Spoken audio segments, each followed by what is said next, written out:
So I gotta sit here and watch these animals to make sure everything's going okay. And I figured that I would just do this real fast. You know, these animals, you see this one right here. This animal's got a stage 1 bloat. I don't know if you can see that, but it got a little gas bubble coming out the side right there. And so this is the second day that they've been on this feed regiment. And this animal right here is bloating. You know, I really don't want to see, if I see any animals at stage 2 bloat, they'll all get treated. You know, I'll put them all on hay. I'll reduce their, I'm actually going to reduce their grain portion of their diet right now. The big idea of hay is that, you know, if you feed these animals a roughage type material hay, it's going to increase the hay as it goes into their gut will actually pop the bubbles. It will pop the gas bubbles inside of their gut, and it will reduce the amount of gas being formed in their gut. But if you take a look at that manure, it's pretty loose, right? It's a little bit loose. And I got one animal bloating right now. I'm checking them all to make sure they're all doing okay. I've got these animals on a new feed program, and so I want to make sure that the animals are not having problems on it. And the big idea for the feed, as of right now, when it comes to what these animals are eating, is that I am not interested in giving these animals a 12 to 14%. You know, I am, you know, roughly keeping an idea on it. You know, I do, when I run the numbers on a piece of paper, I do want the protein to be somewhere between 12 and 14%. But I'm more interested in these animals eating a certain unit number of components a day. So right now with the creep pellet, I am giving these animals 40 pounds of, I'm giving these animals 5 bags a day. I gave them 6 yesterday, and I'm reducing it to 5. They left a significant amount of feed in the troughs today, so I'm reducing it to 5. And if they have 5, then they're getting 250, they're getting 25, they're getting 50 pounds of protein a day. And so on the creep pellets, they're getting 50 pounds of protein.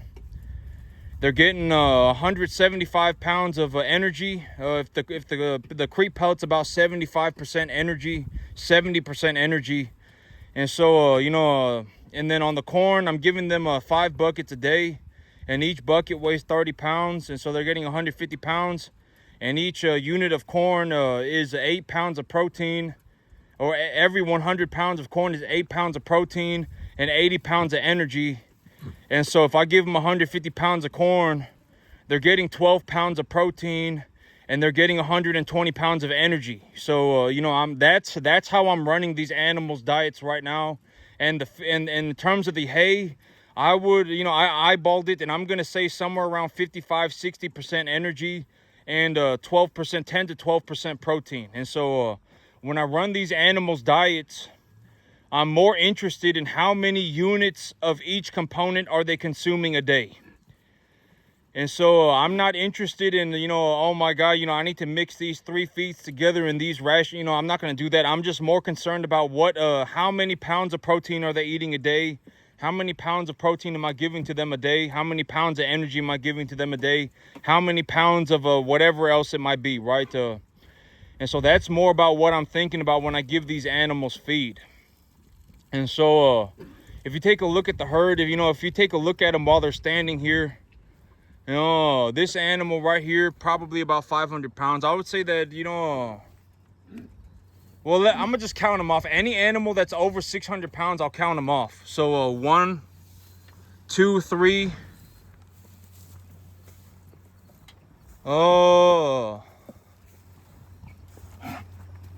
Four. I would say she's just about 5. These are going to be about what a 600-pound animal looks like. 6, 7, 8. And so I got 8 animals right now that are about 600 pounds. I would say that at 600 pounds or over, if I took those 8 animals to market right now, you know, they're going to average over 800 pounds, or they're going to average over 600 pounds. And they're going to average over 600 pounds, and I would say that the smallest one is going to be over 550. And so any animal that's over 600 pounds right now is going to market. I'm going to take the 4 biggest ones, and then I'll take the 4 biggest ones later. And for the month, this month, I'll make about 25 grand. You know, on this month, I'll do about 25,000, and I'll be bringing in new animals. It's just not very cost effective for me to raise these animals over 600 pounds right now. And you can tell why. When I have them on feed, you can tell why, because I need to be feeding them all the time. And, I would rather raise, 10 small animals than 5 big ones right now. I just make more money. And so, over the last 4 months, I've averaged about $12,000 a month. If you've been keeping track of my numbers, you'll know that I brought home about $11,000 a month over the last 4 months. And this month I'm gonna do about 25 grand. And so, I would say that my average income for the year, in terms of how much cash did I bring home, because then it's like I also got unrealized gains, right? And so, in terms of just how much cash did I bring home, in the last 4 months, maybe I brought home about 80 grand. Wait, is that right? I brought home 12 grand, 11 grand. I brought home about 30, 35. Oh, excuse me, I did not bring home 20 grand. Wait, what am I talking about? I brought home 11. I brought home about 60. I brought home about 60 grand over the last but it's only been 3 months. Yeah, because, the tax year ended on April 15th. And I've been liquidating my animals since the new tax year. And so it's been about 3 months, and I brought home about 60 grand cash. And I still have assets that I can liquidate. And so that's what the numbers look like right now. And I'm not going to, okay, but here's the thing. It's like if I bring home 60 grand, like let's run the number. I'll run the numbers right now in front of y'all so that y'all know that I'm not like coming up with this. I'm not like formulating this on some piece of paper, and you can run the numbers yourself. I pay about an average of $700 for a calf right now. For a good 1 to 1.5 type medium large frame steer, 200 pounds, I pay about $700. And so, let's just say, I bring home 4 calves, and I sell 4. Every time I sell 4, I bring home 4. And for me to make like this month, I'm gonna have to sell 16 calves, or I'm gonna have to sell 12 calves, excuse me. For me to make $25,000 for the month, I'm gonna have to sell 12 calves. And then over the last 2 months before this one, I also sold another 4 calves a month. So in total, I sold 20 calves. I sold 20 calves, and if I pay $700 a calf, that's 14 grand. Let's just say 15 grand. And then I lose 2 of them. Let's just say I pay let's just say 17.5, or let's just say 18. Let's just say 18,000. And so if I brought home 60 grand, I immediately need to subtract 18,000 from that number. So I'm already down to 42,000. So I brought home 42 grand. I brought home 42 grand. And then I purchased about, I got grain coming in, and I got hay sitting in the front yard, and I paid about 7,000 for that too. So, that immediately drops my net income to 35. Right off the bat, for me to just do whatever it is that I'm going to do, I'm down to 35 already. And let's just say 5 grand because of miscellaneous costs, whatever that may be, right? I may lose a calf here or there, I gotta buy like fertilizer and whatever else it may be. So I'm already down to 30 grand. And then my mortgage is 1,200. And so subtract another 5. So really, I brought home 50 grand. I brought home 60 grand, but I really only made about 25. Over the last 3 months on my cattle business. And so that's what, and so now that's actually very good. I'm running, y'all know that I'm not good at math. I can't come up with the numbers. I don't have the capacity to like store all these numbers in my head and be fluent with them. I legitimately, if I'm going to do this, I would have to write it down on a piece of paper and bring the piece of paper out here with me and then double check my numbers. But that's the numbers, right? And that's what I've been saying, on the average month, if I lowball myself, I'll make about 5 grand a month. But when I run the numbers right now, I'm making about 7. I'm making about $6,000 or $7,000 a month. So when I actually run the numbers for what they are, when I actually take a look at the numbers that I have right now, realistically, I'm making about $7,000 a month. And then, I add, my W-2 on top of that. Now I average about $11,000 a month of that's how much money that I bring home every single month.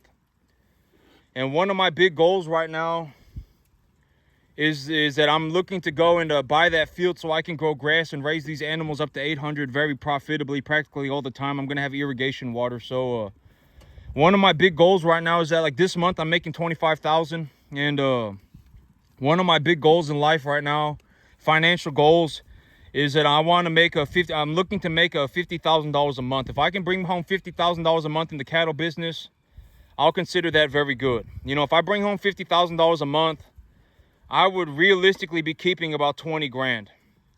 And so if I can net profit $20,000 a month, I'd be doing very well for myself. And on this 10-acre field right now, I'm bringing home about 7 grand a month. And so it's not hard, right? It's not that big of a long shot. Like, for me to go from 7 grand to 20 grand it's not going to be that difficult, right? I'm running 50 cattle right now and I'm making 7 grand a month. For me to make 20 grand, realistically, I just need to run 150 cattle.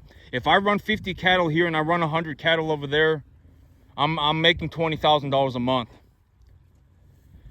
And so it's not like this long shot, right? I'm making a little goal for myself. And yesterday, I had the big idea of your capacity as an individual is, like, are you reaching your full potential? It's different. If you wake up tomorrow and you reach your full potential for the day, and then the next day you reach your full potential for the day, and then the next day you reach your full potential for the day, you will find that your growth happens at an exponential rate. You don't want to be in a situation where you're taking little steps in a linear fashion. Your full potential as an individual is amorphous. This is maybe if I talk about the things that I see. When I see an individual, especially when I see somebody who's on drugs, right? I've always said being poor is like being on drugs. And yesterday there was a woman on drugs, and she was just sitting there, and if you add, I remember, she had 2 sticks in her hand, and she was just whacking everything. I mean, she was just hitting stuff with those sticks, and she was saying stuff like, I'm as tall as the sky. I mean, she's high as a kite. I mean, she was like, oh my God, I'm tall as the sky. And she was hitting stuff with the sticks. And, I've always said that being poor is like being on drugs. Oh, it's very apparent. Like, when you see somebody who's on drugs, or when you see somebody who is devastatingly poor, right? I mean, they are just poor. I mean, they have no retirement. They're flopping around. They think highly of themselves. They got nothing going on for them. And it's like being on drugs. It's like, if you take that person who's on drugs and you essentially just convince them to give up the drugs, and they actually give up the drugs, you could have a person who is like completely average. Like, you could have a person who's just completely they're just an okay person, but they're not an okay person because they're on drugs, right? I mean, they're going around, they've gone nuts. They've got a stick in their hand, they got a big old stick in their hand, and they're just whacking stuff, right? And it's like, if you took this person and you convinced them to get off the drugs, you could have yourself a completely average person. And that's how I see poor people. It's like a lot of poor people. It's like, if you just convince them to not be poor, you could have a person who may not be phenomenally rich, but they're just average rich, right? I mean, at least they have enough money to do whatever they want. You don't need to have a ballistic amount of money. And that's the thing. It's like, if somebody came up to me, it's like, and I've always said, don't ask me for help. I will legitimately watch you die and then run over your dead body. If you're going to get in the cattle business, you need to realize that you're on your own. I'm not going to drop, $2 million worth of stuff that I'm working on to go and help you. That's ridiculous, right? I mean, think about that, right? If you're going to get in the cattle business, you're on your own, and you need to do 99% of the work on your own. And if you pay me 30 grand, I'll come and take a look at it for 2 hours. I'm working on $2 million worth of stuff. I average $15,000, $20,000 a month of net income. I don't want your money. I don't care about your money. I mean, I don't think you understand that. I'm not saying this to be whatever. I genuinely, your 20 grand is negligible to me. I'm going to make 20 grand on my own anyway.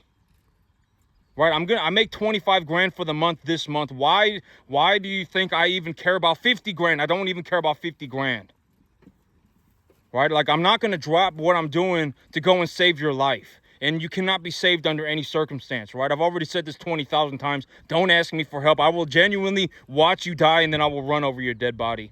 If you're going to get in the cattle business, you're on your own. If you do 99% of the work by yourself, and then you want help with 1% of it, you want me to come and take a look at what you're doing, then you can pay me 30 grand for 2 hours. I make an average of $7,000 a month. 30 grand is not even going to be half a year. If you genuinely start a cattle business and you start doing this, like, you actually believe, for whatever reason, you have convinced yourself that you can run cattle like me. And I've already said that if you think like that, you're kind of naive and you're kind of a tard. It's like sitting there watching LeBron James play basketball and convincing yourself that you, for whatever reason, you can play basketball like LeBron James. I don't know what else to say. That's kind of moronic. You cannot play basketball like LeBron James. You can't do it. If you could, you would, right? And if you go and you do 99% of the work by yourself, and you want to pay me 30 grand to come and take a look at what you're doing for 2 hours, then I'll do it. Realistically, 30 grand is about how much money I make. I make 30 grand in a cattle business in less than 5 months running cattle on a 10-acre field. I make about $7,000 a month. So 30 grand is a negligible amount of money if you're dead serious about being in the cattle business. Right? It's a negligible amount of money. You're going to make 30 grand back in just over 4 months anyway, if you manage to actually do what I'm doing. But chances are, if you believe that you can do what I'm doing, you're kind of a moron. It's like watching LeBron James play basketball and convincing yourself that for whatever reason, I can play basketball like LeBron James. I don't know what else to tell you. You can't play basketball like LeBron James. You can't do it. You can't run cattle like me. If you could, you would. Right? If you could, you would. It's a massive sum of money. I make a large sum of money. Right? I'm genuinely, within the next 6 months, I'm going to be making $20,000. I'm going to be bringing home $20,000 a month. It's a lot of money. Most people, if you gave them the opportunity to make $250,000 a year, they would take it. They're not sitting there not doing it because they don't want to. They're sitting there not doing it because they can't. And so, when it comes to the cattle business, like, okay, but here's the thing. It's like if you were sitting there and you've actually come to reason with yourself and you said, if I just found a way to make an extra $1,000 a month, if I found a way to make an extra $2,000, this is what I mean by 99.999% of the time, you're better off thinking about money. If you want I'm giving you my perspective. 99.999% of the time, you're just better off thinking about money. And here's a very realistic way to think about it. Instead of whatever it is that you are planning to do for today, whatever it may be, you throw it out the window and you say, you know what I'm going to do today? I'm going to go and make myself some money. Whatever it is that you're doing today, you're not going to do it anymore. And instead, you're going to go and make yourself some money. You have this plan for yourself. Oh, I'm going to do this today. But instead of doing that, you say, you know what I'm going to do? I'm going to go and make myself some money. I'm going to go and find a way to make $1,000. I'm going to go and find a way to make $1,000 a month. I'm going to go and find a way to make $2 grand a month. And I've already said that, if you really want to drastically improve the quality of your life, if you find a way to make an extra about $1,750 a month, if you find a way to make an extra $1,500 a month, for most people, that amount of money is going to be the difference between you being poor and being rich. Most people, because 98% of everything on the planet you can buy if you make $60,000 a year and you have a long enough investment time frame. If you make $60,000 a year and you have a 30-year investment plan, you can practically buy 98% of anything on the earth. You can finance it or whatever else it is that you're going to do. If you genuinely want to buy something, if you make $60,000 a year and you have a long enough investment time horizon, you can buy 98% of anything on the earth. And so for most people, if they find a way to make an extra $20,000 a year, that's going to be the difference between being poor and being rich most of the time. And it's like if you showed up and, and if you asked me, hey, I want to be, do you have, any work, do you have any work, if I can make an extra $1,000 a month, I'd be very happy. Can you put me in somewhere? I know, because it's like at the end of the day, if that's what you were, like if you came in, if you showed up to me and you said, I'm looking to make an extra 1,000, whatever, as I said, don't come off as poor, right? If you showed up and you said, I'm looking for some work, I got a family that I need to take care of, and if you got something that I can do, maybe I can make some money on, not maybe, do you have something I could do to make some money on it? Then sure, I'll find a place, right? We can figure something out. I mean, you can become a lot buyer for me, right? I mean, it's not hard. Once you learn how to recognize cattle, and once you've genuinely sat down and thought about it, it's not hard, right? I've already given my formula to the world. I take the feeder cattle number, I deduct 10%, and then I cut that number in half, and that's essentially the number that I go to the sale barn with. And when I go to the sale barn with that number, usually what I'm buying is a 200 to a 350 pound calf, and I'm looking for a 1 to 1.5 type medium large frame animal, essentially an Angus, a Hereford, a Brahma, or a Charolais, right? And it's like, if you showed up to me and you said, do you have some work? Do you have some work? It's like, we can find something for you to do, and, you can make your extra $1,000 a month and just work, whatever, 4 days a month, right? You could work you essentially get paid $250 a day. You work 3 days, you work 3 days a month and make $1,500 a month, right? You work 4 days a month and you make $1,500 a month, you make your $350, $400 a day. And that is genuinely going to be the difference between most people being poor and being rich. If you showed up to somebody, and you saw that, whatever you believe that, because the money's the money. But here's the thing, is that most people, they wouldn't know what rich was if it slapped them in the face tomorrow. They would have no idea. They don't even know what they're looking at. Most people, like this is how I described it, right? If you were sitting in a room with Warren Buffett, and Warren Buffett was talking about the stock market, you would have no idea what he's talking about. He could genuinely be giving you advice on how to make $1 billion over the next year, and you would have no idea what he's talking about. Right? Most people, they don't, the thing about, rich people is like, 1 out of 1,000 people will ever see a rich person, and the rich person that they see will be another 1 out of 1,000. So realistically, you're in a situation where 1 out of 100,000 people have ever seen a rich person in their entire life. And by the time they see one, they don't even know what they're looking at. They usually don't. Right? But it's like, if you do happen to meet a rich person in your life, I'm not saying me, I'm saying if you do actually happen to meet a rich person in your life, go and be of value to them. Don't ask them to help you. Like, don't go up to Warren Buffett and ask Warren Buffett to help you. He won't help you. He will leave you to die. I mean, I don't know what else to tell you. Right? Don't go up to Bill Gates and ask him to help you. He's not going to help you. He's going to leave you to die. He won't even give you $5. Elon Musk won't give you $5, right? I mean, don't go and ask them to help you. Go and ask to be of value to them. How could I help you, right? Because that's the thing. It's like, and it's like, we'll find something, right? I can show you, what my cattle look like, and, why I buy cattle like this. And, within 6 months, I'll be bringing home about 500 animals a year. I'll be bringing home about, 150 animals at a time. And I'll go through about 2.5 lot of cattle a year.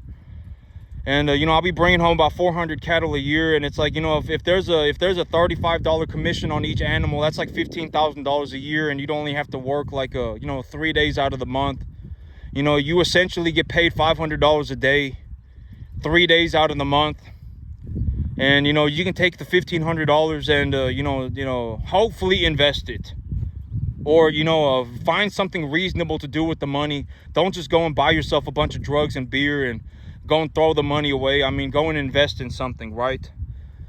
But realistically, I mean, something like that. And, but a lot of people, it's like, oh my God, if I don't make $10,000 tomorrow, then I'm poor. And it's like, well, then you're screwed. Because realistically, 90% of all people on the entire planet, 90% of all people in America make less than $90,000 a year. Chances are, you're not going to get over $90,000 a year. I mean, if you did, it would have to be a very long-term investment strategy. Like, if you woke up tomorrow and you said, I genuinely want to be a cattleman. I genuinely want to be a cattleman like this. Like, I want to run cattle at this level. I want to be a very high-level cattleman. I want to go and make $25,000 a month. I want to go and make $50,000 a month. Well, good luck. Like, I don't think you understand what you're saying. You're going to have to work every single day, 7 days a week for the next 15 years of your life. Are you sure that that is what you want?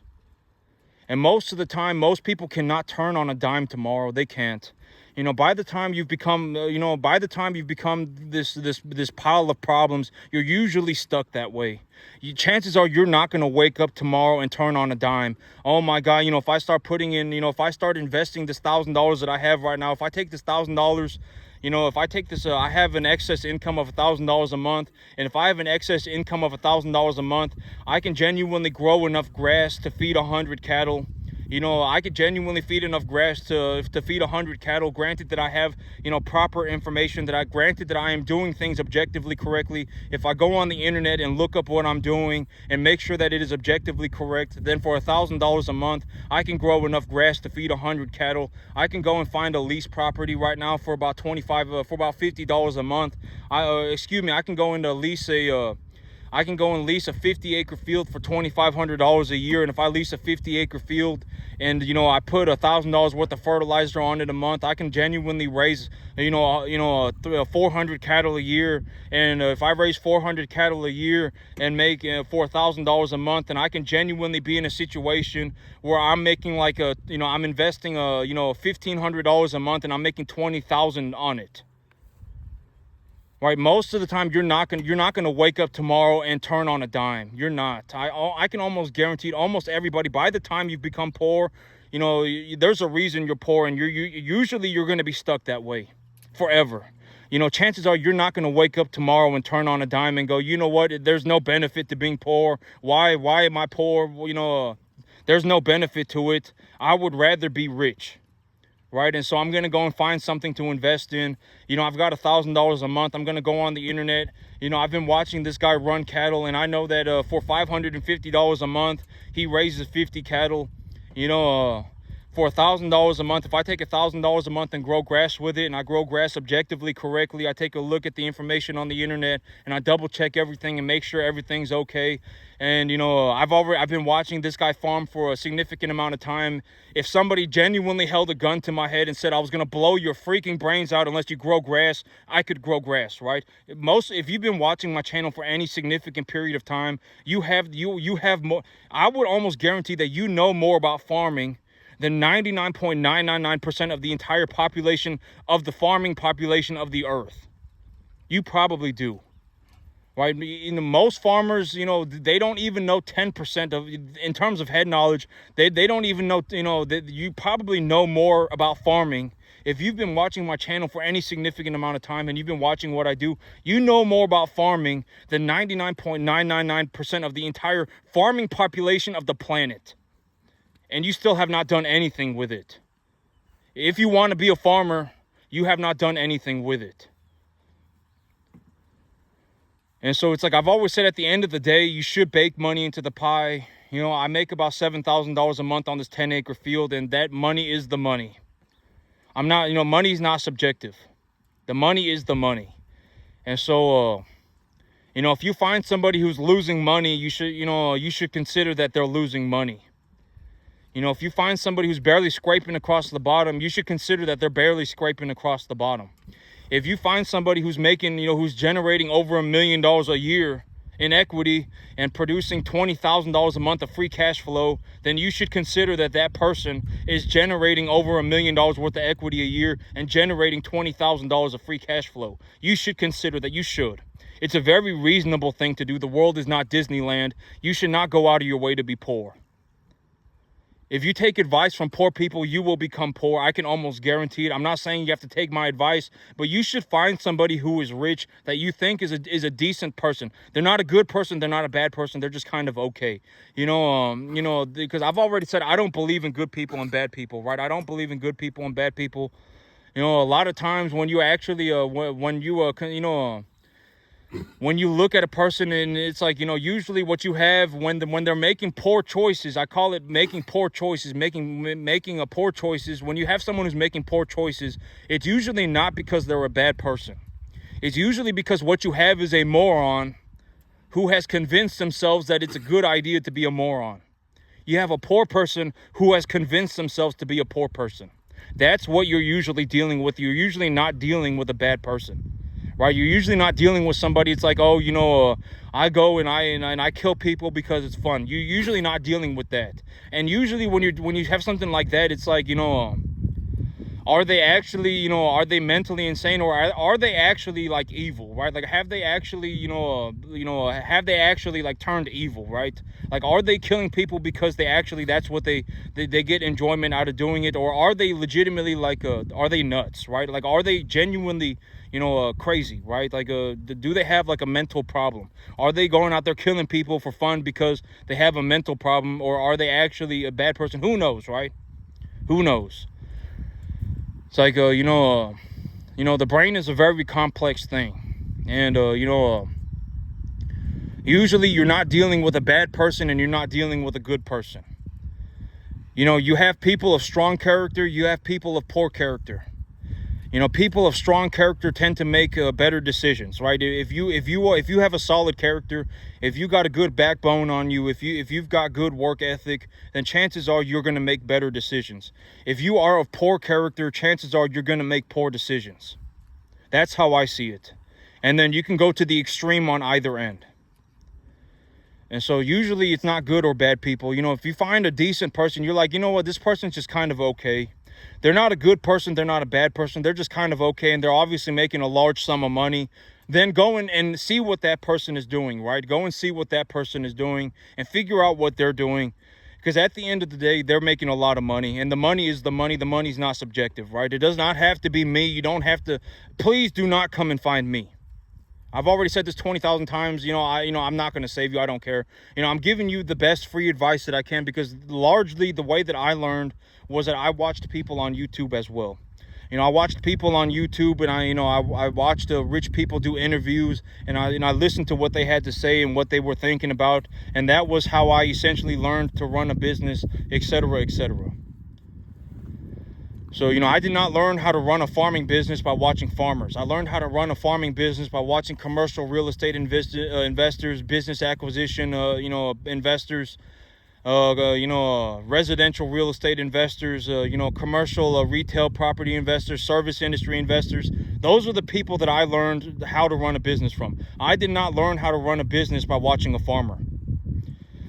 And so it does not matter what you're trying to do. If you're looking to get into, commercial real estate, if you're looking to get into business acquisition, if you're looking to get into residential real estate, it's all the same thing. Everybody's doing the exact same thing. It does not matter what sector of the economy you're in. Everybody's doing the same thing. And if you watch me farming, and, I'm sure that there are things that you can take in your life, that would benefit you, even though you're not a farmer and you're watching me who is a farmer. You should go and look at rich people. You should go and learn from rich people. I would highly suggest that you go and learn from a rich person. Go and find a rich person who you think is halfway decent, and then figure out what they're doing. You don't want to start fiddling diddlies with poor people. I've already said, by the time that you have a collection of poor people and they're all sitting there together, collectively poor, everybody's going to be poor together. They will all convince each other to be poor. I can almost guarantee it. And if you want to know why, why I say things like, if I took the entire population of America, if I took every single person in America and took a bet with everybody, 10-1, my 10 to your 1, and said that you're going to be poor, that's the entire bet. If I legitimately took a bet with the entire country, 10-1 odds, and the entire bet was you're poor. If you're not poor, I will pay you 10-1. That was the entire bet. I would make money on that bet. I have not seen I'm not trying to fiddle my own diddly. I'm not looking to fiddle my own diddly. But in terms of money, in terms of straight capital, I have generated the most money that I have seen personally. In the last 2 years of my life, I have generated the most money from anyone that I know. You know, a lot of people, and a very realistic way to put this is if a lot of people, if they realized that it's not difficult to generate $2 million worth of equity for $4,000 a month, if you invest $4,000 a month, it is not difficult to generate $2 million worth of equity. And a lot of people, if they realize tomorrow that they could invest $4,000 a month, make $20,000 a month on that investment, and then the $4,000 a month that they put into their business generated $2 million worth of equity, and they had a $2 million equity portfolio and were making a 12% return on that money, they would crap their pants. They would urinate themselves and sing Kumbaya at the same time. They would be in shock. Most people would be. And it's not hard. That's the thing. It's like once you realize how the game is played, it's not difficult. If you invest about $4,000 a month, you can generate $2 million worth of equity. It does not have to be in farming. It could be in the stock market. It could be in commercial real estate. It could be in residential real estate. It does not have to be in farming. It's not hard. But the big advantage for me is that I've already said that once the hardest thing to do in business is start a business. If you ask anybody in business, the hardest thing to do in business is start a business. But if you know how to start a business, you become a money printing machine. I mean, you will start printing tens of thousands of dollars every single month if you know how to fundamentally understand. If you fundamentally understand how to start a business, you will become a money printing machine. And the farming analogy that I used is that if you put me on a field tomorrow, if you took a 50-acre field tomorrow and put me on it, I would legitimately start farming that field balls to the wall. I would start making hundreds of thousands of dollars a year on that field, on a 50-acre field. And if you put me and 99 other people on a 50-acre field tomorrow, chances are 99 of them are not going to know what the heck is going on at all. They will have no idea. They won't know what to do. You could give them the field tomorrow and they would still have no idea what to do. Regardless of money, they would have zero idea of what needs to happen. They legitimately just don't know what to do. But if you put me on a 50-acre field tomorrow, I would genuinely drop 150 cattle on it within 2 months. I would start making money on that field like nobody's business. I would start making a ballistic amount of money. And that's what I mean by if you know how to start a business. And if I were to use farming as an analogy, that is what I mean. If you actually know how to start a business, it makes you a money printing machine. Because at the end of the day, you can go anywhere. You know, in the farming analogy that I use, if you just put me on a field, you could put me on a field in the middle of Central Texas. You could put me on a field in the middle of Missouri. You could put me on a field in the middle of Arkansas. You could put me on a field in the middle of Georgia. It does not matter. If you put me on a field and said, Howard, we need somebody to farm this property right now, I would start farming that property balls to the wall. Within 2 months, I would be making hundreds of thousands of dollars a year. That's what I mean by if you know how to start a business, it turns you into a money printing machine. But I've already given you my philosophy on business. Business is a worldwide competition for dollars. If you want to start a business, if you want to start a cattle business, you need to be like one of the best cattlemen that the world has ever seen. If you're not that good, you cannot make money. Why? Because you will be outcompeted. The $1 billion feed yard will outcompete you. You know, you will be outcompeted. You will not be able to make any money. You will not be able to make any money. You won't be able to make any money because you will be outcompeted.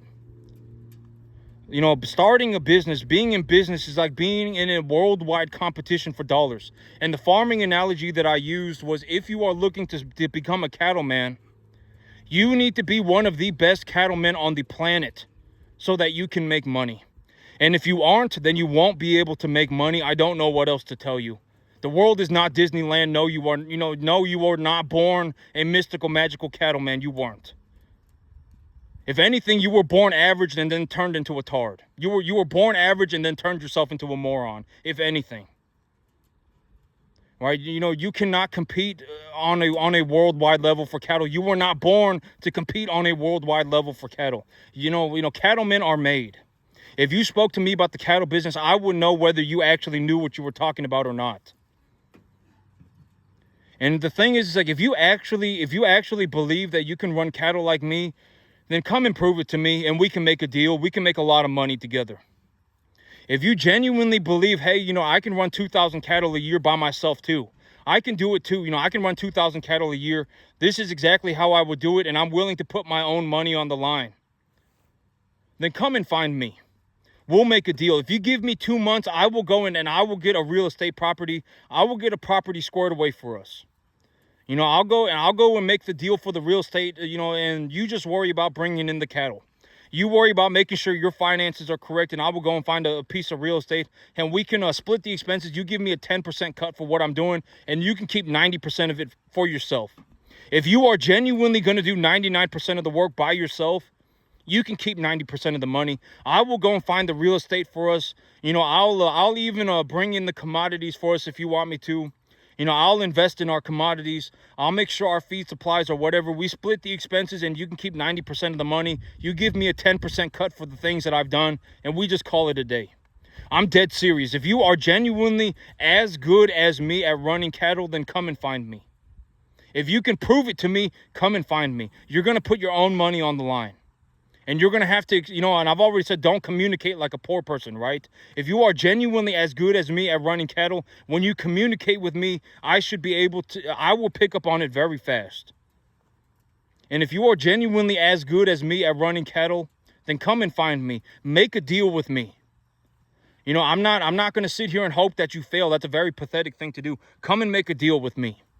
We can make a deal, right? I'll go and find us a piece of real estate. I'll invest in our commodities. We can split the expenses, and you give me a 10% cut, and you can keep 90% of the money that we make, that you make, that we make. You can keep 90% of it. But you're going to have to do 99% of the work. You're going to have to run 2,000 cattle by yourself. I'll go and find the real estate. I'll find the commodities for us, whatever it may be. I'll make sure that we have the supplies, everything. And then I'll run my 500 cattle a year on top of that too, and I'll keep my money from the 500 cattle. I'll take the 10% cut from your 2,000 cattle, and we'll just call it a day. If you genuinely are as good as me at running cattle, then come and find me. Make a deal with me. I would gladly make a deal with you. But if you are genuinely as good as me at running cattle, then you should be able to prove it to me. When you communicate with me, I should be able to pick up that, yeah, you are actually good at running cattle too. I should be able to understand what you're saying. And if you come off as a moron, you're not going to get anything. I'm not going to help you. Warren Buffett is not going to help you. Bill Gates is not going to help you. Elon Musk is not going to help you. I don't know what else to say. Nobody's going to help you. Be of value to other people, right? If you are genuinely, and that's my whole thing, is that me, I'm not saying I'm a good person, but at the end of the day, I get paid because I feed people, right? I get paid because I feed people. At the end of the day, it is what it is. I'm not manufacturing fentanyl. I'm not stealing people's organs. I get paid because I feed people at the end of the day. And so bring value, bring value into the world. And when you bring value into the world, you can get paid for it. If you're a moron, then I hope you figure it out, because if you don't, then you're going to be stuck like that forever. It's not funny. It's not cute. If you have a bunch of people who are operating at 10% of what they could have become, it's not funny. Like a lot of people are a fraction of what they could have actually been. A lot of people are. If you actually take a look at a lot of people, and it's like, if you started putting in effort 15 years ago, you actually started putting in effort, instead of, doing whatever it was that you're doing. If you actually started putting in some effort 15 years ago, you would have been 10 times better off today than you were 15 years ago. And that's not funny. 90% of the world's population, 90% of America is operating at 10% of their potential outcome. And that's not funny, right? That's not cute. Most people, if you genuinely believed in yourself and you genuinely went after it, you could find a way to make an extra $1,500 a month. You could find a way to make an extra $2,000 a month. And, granted that you're not like selling drugs, you're not manufacturing drugs, you're not, stealing people's organs or anything like that. If you found a useful thing to do and you went and made yourself an extra $1,500, $2,000 a month, then, you would be better off. 99% of the time, you would be better off. You would have a better life. Your family would have a better life, etc., etc. I mean, you should, I would highly suggest thinking about money. 99.999% of the time, if you gave up whatever it was that you're going to do, and instead you went and said, I'm going to go and make myself some money today. I'm going to go and make myself some money. You would be better off 99.999% of the time. If you're, if you're doing, whatever it may be, you're better off making money. I can almost guarantee it. And if you actually take a look at the world, you can find, you can find a way. Almost anybody can find a way to make an extra $1,500, $2,000 a month. It's not impossible, right? I'm not saying you should do what I do, but what I do, maybe it'll, be of use to anybody else, even if you're not a farmer. Because at the end of the day, it's like if you put me on a field with 99 other people, it's like putting 99 people in a room with Warren Buffett and looking at stocks. Warren Buffett could genuinely be giving you advice, could genuinely be talking to you about making $1 billion, and you would have no idea what he's even talking about. If you put 1,000 people in a room with Warren Buffett, and Warren Buffett started talking about stocks, this is a man with, multi billions of dollars in the stock market investment, right? In stock market investments. And, even then, almost nobody would know what Warren Buffett is talking about. If they did, they would go and do it, because $1 billion, if they genuinely were like, I could actually make $1 billion over the next 15 years of my life, almost everybody would take it. If it was like investing in the stock market, I can invest in the stock market and make $1 billion over the next 15 years of my life, almost everybody would take it. But if you were sitting if 999 people were sitting in a room with Warren Buffett, and Warren Buffett was talking about the stock market, almost nobody would even understand what he's talking about. Nobody would, if you didn't know who Warren Buffett was, you probably wouldn't, and if you're a moron to begin with, pretty much at that point, it's game over. You're going to be a moron forever. And so, I'm not saying that to make fun of poor people. I'm not saying that to kick people while they're down. A lot of times, I would, I'm just going to be honest. If people found a way to succeed and be more successful in their life, I would be very happy for you. I would be very happy for you. I'm not going to be like upset that you succeeded, right? Being upset that other people succeed is a very pathetic thing to do. I'd be happy for you. I'd be like, yeah, you succeeded. I'm happy for you, right? I'm not going to be like some pathetic tard, right? Oh my God, you succeeded. I can't believe it. I fell out of heaven at 7. My life is a mystical, magical journey. It's not fair. Why did you succeed? And and it's like, I'm not going to be that person, right? And if you're genuinely very good at running cattle, then come and find me. We can talk about it. And if I pick up on it, which, if you are actually good at it, I would pick up on it. And, we can make a deal and we can make a lot of money together. But don't come and ask me to help you. I'm not going to help you. I will watch you die, and then I will run over your dead body. I'm not going to help you. Don't ask me to help you. You could die tomorrow. I wouldn't help you. So don't ask me to help you. If you are genuinely, good at running cattle, if you believe, if you can communicate it properly, and you understand that you can run 2,000 cattle a year or so, then come and find me. We can make a deal, and we can make a lot of money together. But that's it for me today, YouTube. Y'all have a good one.